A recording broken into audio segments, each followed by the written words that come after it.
Buenas noches, mi nombre es Alcides de Jesús Álvarez Morales, grupo 140 del curso de microbiología de suelos en la UNAD. Vamos a ver el tema de la microbiología.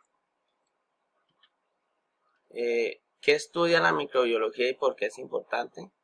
La microbiología es la ciencia que estudia todos los microorganismos, cómo funcionan, dónde se encuentran sus diferentes hábitats, las evoluciones que ha hecho en todo el tiempo y en todas las hábitats. Esto nos ayuda, es importante porque nos ayuda a comprender la naturaleza, donde podemos encontrar estos microorganismos, digamos, en las diferentes hábitats, qué nos aporta, cuáles son los patógenos y cuáles son también que nos aporta para la naturaleza, para los animales, que son benéficos. ¿Cuál es la principal diferencia entre el organismo procariota y los eucariotas? Podemos encontrar que en los eucariotas son células que contienen un núcleo donde se encuentra el DNA, que es la información genética para su funcionamiento. En la procariota carece de este núcleo y toda esta información genética se encuentra en el nucleoide. Los microorganismos que comprenden los eucariotas son las algas, los protozoos, los protistas y los hongos. También encontramos estas células eucariotas en los animales, en las plantas. En los procariotas son las bacterias y la archaea que se encuentran en casi en todas las hábitats. Entonces podemos revisar que a pesar que son más pequeñas que las eucariotas, se encuentran en la mayoría de los hábitats.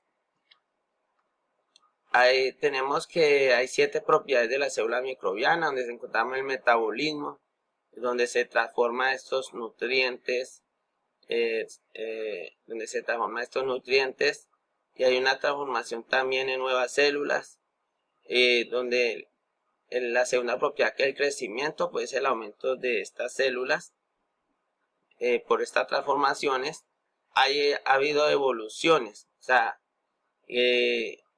podemos estudiar que se han modificado estas células, han tenido unos cambios, unos procesos en todo este tiempo. A la diferenciación, pues es nuevas estructuras que adquieren la célula a ver todas estas transformaciones, estas modificaciones. En la comunicación podemos ver que se interactúan, hay una interacción entre las mismas células, hay un intercambio genético que producen cambios en las células.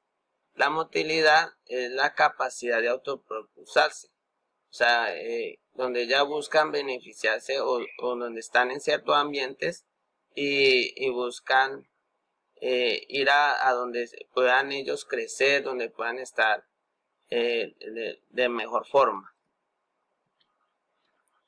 ¿Qué factores controlan la abundancia y la diversidad de las poblaciones microbianas?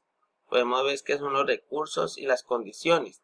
En los recursos podemos ver que en los alimentos que debe tener, digamos, se alimenta de nutrientes del ecosistema, dependen también de la temperatura, digamos, en donde se encuentra en cada hábitat, ¿no? En los pHs, en la presencia o ausencia de oxígeno. Todos los hábitats son diferentes y ahí podemos encontrar que en cada hábitat encontramos diferentes microorganismos dependiendo de estas condiciones y de estos recursos.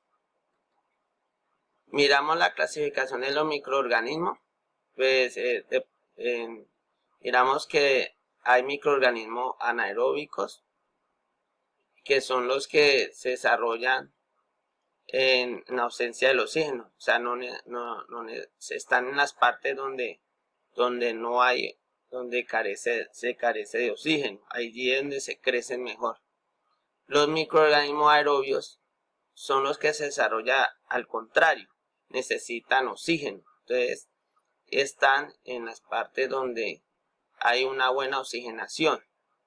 Y los extremófilos son los que abundan en los lugares o en los ambientes extremos, como son las bacterias y las arqueas, digamos en los lagos, se encuentran en los donde hay las partes de los polos, donde son partes extremas que donde no puede habitar otros microorganismos. Entonces, estos son los extremófilos. ¿Cómo se clasifican las bacterias? En la morfología bacteriana hay diferentes formas, ¿sí? Y se agrupan de diferentes formas y, digamos, se encuentra la bacteriana, está la esférica o ovoide, está la forma cilíndrica y algunos bacilos espirales que se le dicen espirilos. Hay diferentes formas, tienen diferentes formas y sus diferentes funcionamientos. Digamos, los grupos encontramos tras la división celular, está el Streptococcus, que forman cadenas largas, los cubos tridimensionales, los racimos. Entonces ellos forman de diferentes grupos, ¿sí? Y están las formas de las células individuales, encontramos otras como las bacterias superenrolladas, las bacterias pedunculadas y las bacterias filamentosas. O sea, estas son diferentes que se encuentran, pero entonces son individuales. Entonces todo esto, según el hábitat, hay diferentes formas y también hay diferentes agrupaciones. ¿Dónde se encuentran los microorganismos en la tierra o cómo se encuentra distribuido en los diferentes hábitats? Lo encontramos en el suelo, en la agua, animales, plantas, estructura del cuerpo humano. Entonces, podemos encontrar que en todo lo que es en todos los hábitats encontramos diferentes clases de microorganismos que trabajan de diferentes formas, que tienen diferentes estructuras, que necesitan como mencionamos anteriormente, se alimentan de diferente y necesitan diferentes recursos. Entonces, estos ecosistemas microbianos, estamos en el acuático, ¿sí?, el terrestre y los organismos superiores.